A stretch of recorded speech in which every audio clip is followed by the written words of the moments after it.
Hello, children of class 8th. Today I am continuing your second chapter of history, social science. My wonderful book of social science. So I am coming on page number 15.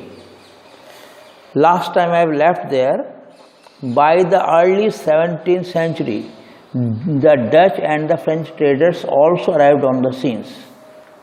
In India, as you know, first Portuguese arrived, then arrived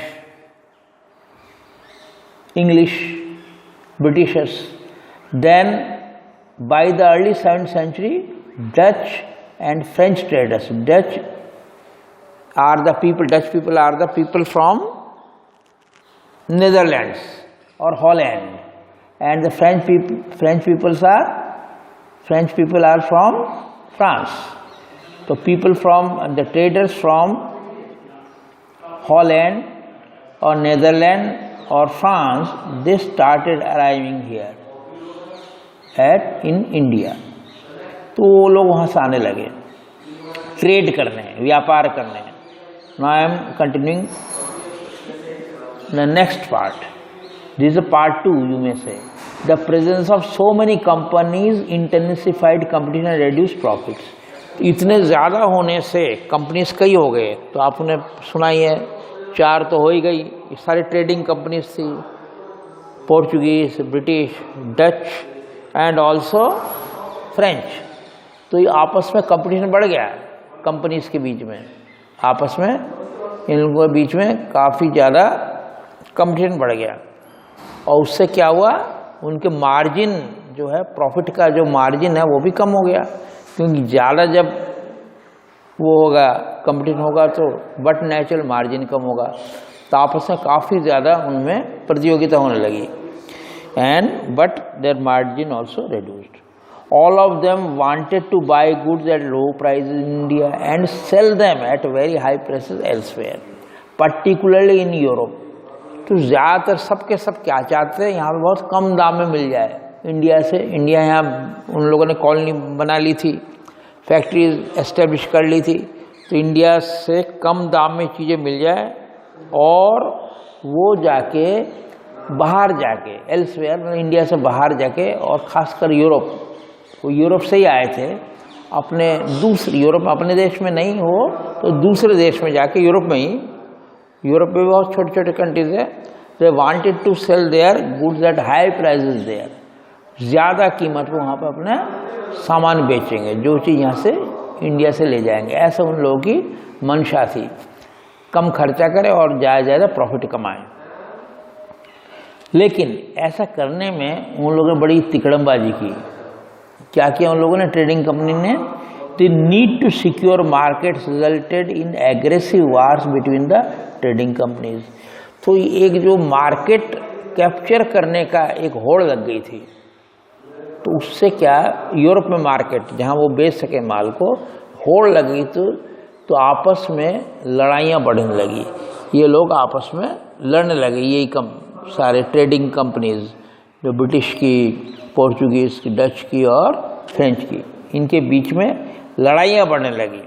कैसे, वो सुनिए लड़ाइयाँ किस ढंग से बढ़ी. Market को secure करने के लिए, अपना फैलाने के लिए यूरोप में. During this period trade was carried on with arms and rival countries regularly sank each other ships, blocked routes and prevented rival ships from moving with supplies of goods. एक दूसरे की टांग खींचने में लगे हुए थे लोग. वो सब, वो जो ट्रेडिंग कंपनीज भी हथियार लेके निकलते थे, on with arms.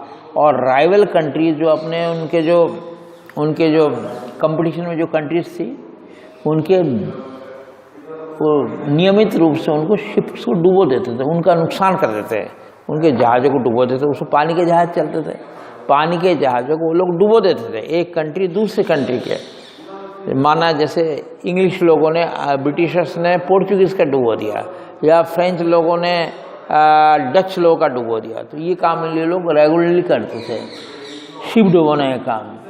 Blocked routes and prevented rival ships from moving with supplies of goods. और रास्ता रोक देते शिप्स का, दूसरे कंट्रीज का शिप्स का रास्ता रोक देते ताकि वो लोग अपने सामान लेके नहीं जा सके, गुड्स सामान लेके वो सप्लाई सामान ना तो रॉ मटेरियल आ सके ना अपनी गुड्स जा सके। तो ये कॉन्स्टेंटली ये सब करते थे एक दूसरे को, और हथियार लेके चलते थे आप दे। Trading centres were protected through fortifications and companies raise their own armies. यहाँ एक चक्कर चल गया है। ट्रेडिंग जो सेंटर है, जो अलग अलग जो फैक्ट्री जहाँ थी, अब पिछली बार बताया फैक्ट्रीज है, फैक्ट्रीज तो अलग अलग जहाँ फैक्ट्रीज बना रखी थी उनको बड़ा उन्हें सिक्योर्ड कर रखा था, वहाँ फोर्टिफाई कर रखा था। फोर्टिफिकेशन मीन्स वहाँ किलेबंदी कर रखी थी, वहाँ पे उन्होंने अपनी अपनी आर्मी भी लगा रखी थी। तो वहाँ पे फैक्ट्रियों की और ट्रेडिंग सेंटर को उन्होंने बहुत बढ़िया ढंग से उन लोगों ने अपने अपने जो ट्रेडिंग कंपनीज थी, जहाँ जिसी ट्रेडिंग कंपनी वो अपनी किलेबंदी कर रखी थी ताकि वहाँ पे ज़्यादा जल्दी आक्रमण नहीं कर सके दूसरे ट्रेडिंग कंपनी वाले या यहाँ के राजा भी। तो बहुत अच्छे ढंग से उन्होंने उसको किलेबंदी कर रखी थी।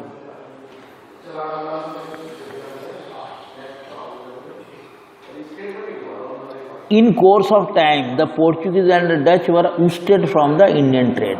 लेकिन जैसे जैसे टाइम बीतता गया तो ये लोग हारते गए, पोर्चुगीज और डच यहाँ से ऊस्टेड हो गए, मतलब यहाँ से दे वर थ्रोन आउट। और कंपटीशन खाली दो रह गए, कौन से? ब्रिटिशर्स एंड फ्रेंच रह गए, और पोर्चुगीज और डच धीरे धीरे यहाँ से उखड़ गए। ठीक है, the English and the French started dominating the trade between India and Europe. बस ये दोनों यूरोपियन कंट्रीज है। पहले तो 4 थी, 2 चले गए, यहाँ से निकल गए, कंपटीशन नहीं ठहर पाए, पोर्चुगीज और डच निकल गए, अब बाकी 2 रह गए, ब्रिटिश और फ्रेंच। ये दोनों ही यहाँ से माल सप्लाई करते थे, ट्रेड करके ले जाते थे इंग्लैंड से, और दोनों के दोनों कहाँ सप्लाई करते? यूरोप में अपना मार्केट माल सप्लाई करते थे। फिर नेक्स्ट टॉपिक है एंग्लो फ्रेंच राइवलरी। आपस में जो कंपटीशन बढ़ गया, तो किसका? एंग्लो मीन्स इंग्लैंड, ब्रिटिश और फ्रांस के बीच में जो आपस में कंपटीशन बढ़ गया, और कैसे एक दूसरे प्रतिद्वंदी हो गए, कैसे एक दूसरे के अंदर दुश्मनी बढ़ी, उसके बारे में अगला फेज है, अगला जो दौर है वो चला। ये इंडिया के अंदर ही इनके आपस में भी दुश्मनी बढ़ गई। Around the middle of the 18th century, अब 18th सेंचुरी मिडल आ गया था। 18th सेंचुरी मिडल मतलब 1750 के आसपास, middle of 18th century means about in 1750 AD। English and French trade interest clash that resulted in the Anglo French wars. ये important wars है, ये आपस में दोनों के इंटरेस्ट क्लैश करते थे, मतलब एक दूसरे के इंटरेस्ट क्लैश करते थे। तो दूसरे के अंदर मतलब वो उसका नहीं चाहता था, एक दूसरे का नहीं चाहते थे, उनके अपने जो वो थे इंटरेस्ट से, स्वार्थ उनके वो होते थे, झगड़ा हो गया स्वार्थ के बीच में, उन लोग का चलता नहीं था। तो स्वार्थ सिद्धि के लिए वो क्या करते, एक दूसरे के उसमें आते थे, तो उससे उन्हें लड़ाई हुई। उनको कर्नाटक वार्स कहते थे। कर्नाटक में साउथ इंडिया में जो वार्स हुई, ये सब ज़्यादातर साउथ इंडिया तमिलनाडु के आसपास हुआ है। तो कर्नाटक की स्पेलिंग यहाँ पे C से है, CARNATIC। कर्नाटक मीन्स जो आज का जो कर्नाटक है, जो कि उस टाइम तमिलनाडु कर्नाटक ये सब था, साउथ इंडिया, वहाँ पे ये वार्स हुए। ये वार्स चले 1744 से 1763, लगभग 20 साल तक ये वार्स होते रहे। कई लड़ाइयाँ हुई, ये आपस में राइवलरी के कारण, दुश्मनी कारण फ्रांस और इंटरेस्ट क्लैश कर रहे थे। फ्रांस और इंग्लैंड के बीच में लड़ाई चलती रही 20 साल तक। तो ये in the region within the present state of Tamil Nadu, वो उसी जगह लड़ाई हुई जहाँ पर आजकल तमिलनाडु है, साउथ में। Next page, 16th page, I have come to page number 16। British conquest of Bengal. Conquest means, हाँ, अब इम्पोर्टेंट क्या था यहाँ पे, बंगाल बहुत बड़ा एक बाधा था। ये जो बंगाल जो है वहाँ पे बहुत अच्छे राजा थे, बड़े स्ट्रॉन्ग राजा हुआ करते बंगाल में। तो एक बाधा की सृष्टि वो लोग करते, देसी राजा थे यहाँ के। तो वहाँ पर देखिए उस टाइम क्या था, धीरे धीरे वो सब खत्म हो गए। तो मुगल का मेन था आपने पढ़ा होगा, ये दिल्ली के आसपास था, बट वहाँ पे उस टाइम बंगाल बहुत स्ट्रांग था, तो एक बहुत बड़ी बाधा बंगाल सामने आ गया था इनके, ब्रिटिश के। वो कैसे? The English East Indian company was merely trading body in the early 17th century. तो पहली तो बात है, ये समझना पड़ेगा 17th सेंचुरी मतलब 1601 से स्टार्ट होती है। जब ईस्ट इंडिया कंपनी आपने पढ़ा इसी चैप्टर 1600 में बनी थी इंग्लिश ईस्ट इंडिया कंपनी, तो वो सिर्फ एक ट्रेडिंग बॉडी थी, खाली उसका काम था ट्रेड करना, व्यापार करना। They establish their first trade settlement at Hooghly around 1651। ये उसकी बात हो रही है, ब्रिटिश ईस्ट इंडिया कंपनी की बात हो रही है। तो 1651 में उन्हें पहला एक वहाँ पर एक ट्रेड सेटलमेंट बनाया हुगली। हुगली कहाँ पर है? जो कि वेस्ट बंगाल में। हुगली रिवर नदी, हुगली रिवर में गैंजेस, गंगा नदी का जो पार्ट वहाँ हुगली कहते हैं उस रिवर को। गंगा नदी का अलग अलग पार्ट है ना, उसको हुगली कहा जाता है। उसका नाम अलग अलग जगह अलग अलग है। गंगा है तो बहुत लंबी नदी गंगा, लेकिन it is called by other names also in different regions. तो this is first trade settlement they establish there. तो हुगली में किया वेस्ट बंगाल में, 1651 की बात है। The company traders known age factor, क्योंकि पहले मैं बताता फैक्टर्स से फैक्ट्री बनाया, जो ट्रेडर्स को, कंपनी के ट्रेडर्स को फैक्टर बोला जाता है। ऑपरेटेड फ्रॉम दिस प्लेस, वहाँ हुगली से उन्होंने अपना स्टार्ट किया काम। ऑपरेटेड फ्रॉम दिस प्लेस, जहाँ फैक्ट्री पहली बनाई और अपना जो कारोबार, जो ट्रेड है, जो व्यापार है, यहीं से चालू किया। The factory consist of warehouse and office as well as residential quarters. तो उस टाइम की जो फैक्ट्री होती थी, वो कोई फैक्ट्री ऐसा नहीं वहाँ सामान बनता था, मैं पहले बोल रहा हूँ, वो खाली वेयर हाउस होता। वेयर हाउस में गोडाउन टाइप होता, जाके सामान रखा जाता था, और वहाँ पर ऑफिस भी होता था। और वहाँ पे रहने के जो लोग थे, वहाँ पे ज़्यादातर ब्रिटिश लोग थे ट्रेडर्स, और यहाँ के लोग भी हायर कर लेते थे वो लोग, इंडियंस। तो वहाँ उनकी कॉलोनी बना दी गई थी, वहाँ पर रेजिडेंशियल मतलब रहने की कॉलोनी क्वार्टर बना दी गए थे। तो ये सब चलता था फैक्ट्री के अंदर। The company state flourished, but when they violated trade rules, Aurangzeb declared A war and defeated them. देखो ये है यहाँ की बात। कंपनी मतलब ईस्ट इंडिया कंपनी का ट्रेड तो बहुत अच्छा हुआ, लेकिन बहुत बार उसने नियम तोड़े। तो लास्ट जो मुगल किंग जो पावरफुल था, औरंगजेब था, तो उसने तो अच्छा था, उसकी सेना भी अच्छी खासी थी, उसने हरा भी दिया उसको। जब देखा कि ये रूल तोड़ रहे हैं, वायोलेशन कर रहे हैं, मतलब ब्रेक कर रहे हैं रूल्स का, ट्रेडिंग रूल्स, कुछ उसने ट्रेडिंग रूल्स थे तो वो फॉलो नहीं कर रहे हैं ब्रिटिश लोग, ईस्ट इंडिया कंपनी, तो उसने वार कर दिया, औरंगजेब ने लड़ाई कर दी, उसे हरा भी दिया ईस्ट इंडिया कंपनी को। औरंगजेब डिक्लेयर कर दिया और डिफीट कर दिया। Later the company persuaded Aurangzeb to grant them the right to carry on duty free trade in return for an annual payment. बाद में उन्होंने, कंपनी वालों ने रिक्वेस्ट की, परसुएड किया मतलब उनको मनाने की कोशिश की औरंगजेब की कि उनको अलाउ किया जाए यहाँ पर ट्रेड ड्यूटी फ्री, मतलब उनको टैक्स नहीं देना। ड्यूटी मीन्स ये टैक्स नहीं देंगे, कर नहीं देंगे औरंगजेब को, और ड्यूटी फ्री कर दो, हम यहाँ पर ट्रेड करेंगे। ये क्या है? तो बिना टैक्स के, पेमेंट के टैक्स कौन लेंगे? औरंगजेब। वो टैक्स नहीं लेंगे, हाँ, बल्कि वो एक एनुअल पेमेंट दे देंगे, सालाना एक कुछ पैसा दे देंगे, लेकिन ये ड्यूटी फ्री ट्रेड करने के लिए उसने औरंगजेब को मना लिया, परसुएड कर लिया, मतलब मना लिया। After Aurangzeb death the Mughal empire became weak and the company intensified its operations in Bengal. देखिए यहाँ पर मौत हो गई, औरंगजेब के मौत के बाद तो कंपनी ने अपना काफ़ी कारोबार अपना वहाँ चालू कर दिया, दिल्ली से चालू कर दिया बंगाल में, क्योंकि यहाँ तो कमज़ोर पड़ गए थे मुगल्स लोग, तो बंगाल में वहाँ पे काफ़ी वो लोग अभी भी काफ़ी स्ट्रॉन्ग थे। दे कंपनी स्टार्टेड इट्स इंटेंसिफाइड, में बढ़ा दिया ऑर्गेनाइजेशन ऑपरेशन इन बंगाल, क्रियाकलाप बढ़ा दिया। तो intensified, they increased the operation in Bengal. In 1717, they got the right to import and export goods without paying the customs duty from Mughal emperor Farrukhsiyar, देखिए Farrukhsiyar letter Mughals में से आते हैं, आपने सुना पढ़ा होगा, पढ़ेंगे फर्रुखसियर के बारे में। लेटर मुगल्स में आते हैं, देवर 10 लेटर मुगल्स आफ्टर औरंगजेब। तो फर्रुखसियर तो कमज़ोर राजा थे, तो उनको समझा बुझा के, उनको पट्टी पढ़ा के उन्होंने इंपोर्ट और एक्सपोर्ट करने लग गए थे, और कस्टम्स ड्यूटी देनी पड़ती है। आजकल भी कस्टम्स ड्यूटी, जो कि अगर विदेशों में सामान ले जाए, आजकल भी ये है, सभी देश लेते, जैसे यहाँ का सामान वहाँ ले तो कस्टम ड्यूटी देनी पड़ती है। वो एक वो होता है, गवर्नमेंट की कमाई होती है।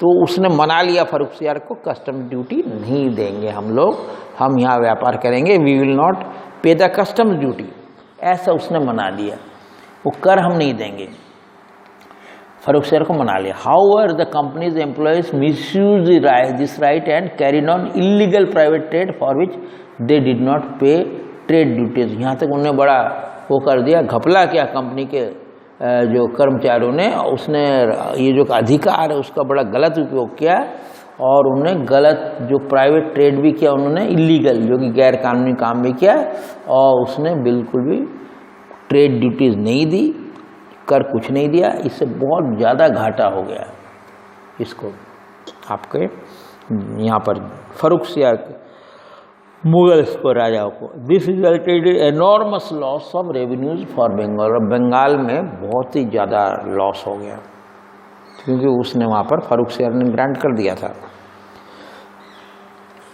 Conflict between the company and the nawabs of Bengal. Next topic, conflicts मतलब झगड़ा, आपस में जो कन्फ्लिक्ट होता है, जो झगड़ा हुआ बिटवीन कंपनी में here East Indian company and the nawab of Bengal. Bengal में जो थे शासक थे, काफ़ी स्ट्रॉन्ग शासक हुए थे उस टाइम। मुगल तो वीक पड़ गए थे, लेकिन बंगाल के शासक जो थे, रूलर, देवर नोन एज नवाब्स। ये भी आपके मुगल तो नहीं थे, लेकिन एक अलग थे और काफ़ी अच्छे जिसके काफ़ी पावरफुल रूलर्स हुए हैं बंगाल में। 2-3 के नाम अभी आपको बताता हूँ। एक उनमें नाम था मुर्शीद कुली खान, दूसरा बहुत ही स्ट्रॉन्ग था, उनका नाम था सिराजुद्दौला, और तीसरा है अलावर्दी खान। तीनों नाम याद रखिए, ये बंगाल के रूलर्स थे, स्ट्रॉन्ग रूलर्स थे, पावरफुल रूलर्स थे। एक उनमें था मुर्शीद कुली खान, जिसके नाम से मुर्शिदाबाद पड़ा, आपने सुना होगा, Murshidabad is a district in Bengal, तो मुर्शीद कुली खान के नाम से मुर्शिदाबाद पड़ा है। देन सिराजुद्दौला, ये बहुत ही पॉपुलर किंग है, बंगाल के नवाब है Sirajuddaula. And last is Alivardi Khan, ये बहुत पॉपुलर है। In the first half of the 18th century the conflicts between the nawabs of Bengal and the company intensified, बढ़ गया, इंक्रीज हो गया। कंपनी में और नवाब्स ऑफ बंगाल में आपस में झगड़ा काफ़ी बढ़ चुका था, क्योंकि वो लोग इलीगल प्रैक्टिस कर रहे थे, नवाबों को नुकसान हो रहा था, नवाब पावरफुल थे, तो इन्हें बहुत गलत काम कर रहे थे कंपनी वाले, मतलब ईस्ट इंडिया ब्रिटिश कंपनी वाले। फिर क्या हुआ, तो यहाँ पे 3 जो आपको बताया, ये काफ़ी स्ट्रॉन्ग रूलर्स थे। दोबारा बताता हूँ, मुर्शीद कुली खान, सिराजुद्दौला और अलावर्दी Khan.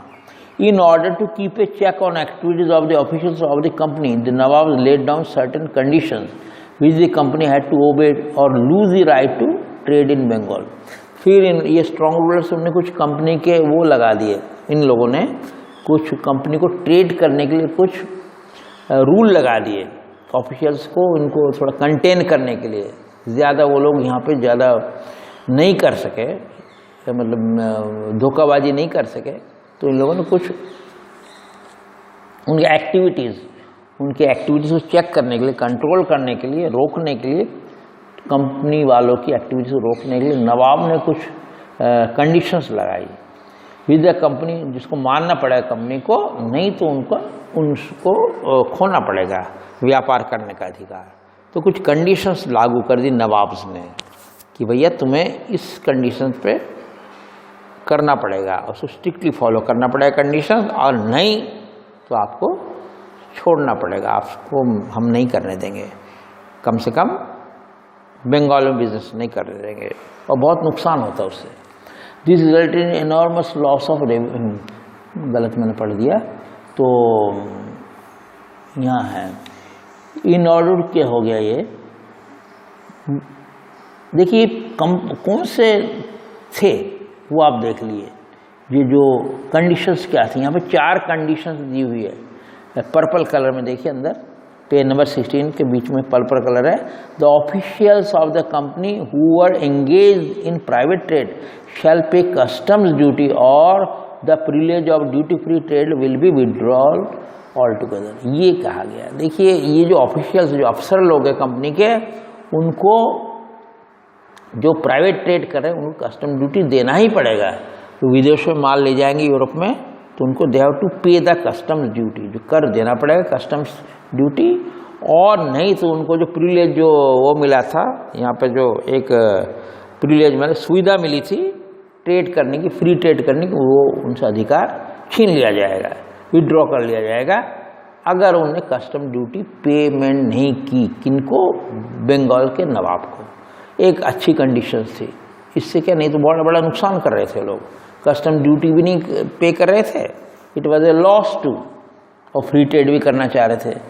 The company shall not extend the fortification of its settlement, और कंपनी अपना बढ़ाएगी नहीं उसका सेटलमेंट का फोर्टिफिकेशन, मतलब अपना किलेबंदी और ज़्यादा नहीं बढ़ाएगी। दूसरी कंडीशन थी।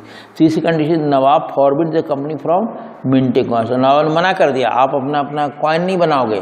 मिंटिंग मतलब टकसाल होता है, टकसाल जहाँ पे वो कॉइन बनते हैं, वो आप उनको मना कर दिया गया।